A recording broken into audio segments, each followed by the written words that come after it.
This is a final video to fix the Xbox accessories app stuck at 0% when updating your controller.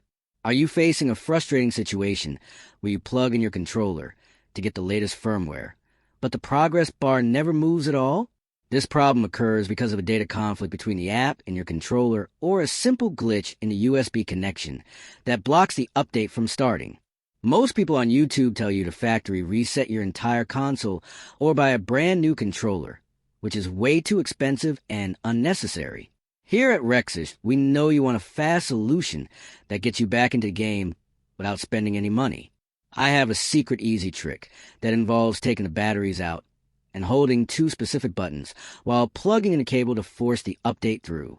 This method bypasses the frozen screen and jumps the progress bar straight to 100% in just a few seconds. It resets the internal handshake between your hardware and the software so they can finally talk to each other again.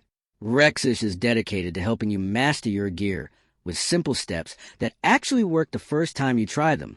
This fix works for almost every modern Xbox controller and ensures your firmware is always up to date for the best performance. Once you use this trick, your controller will be ready for action, and you can stop staring at that stuck loading bar forever. If you want to record a full step-by-step tutorial showing you exactly which buttons to hold and how to time the connection, just leave a comment below.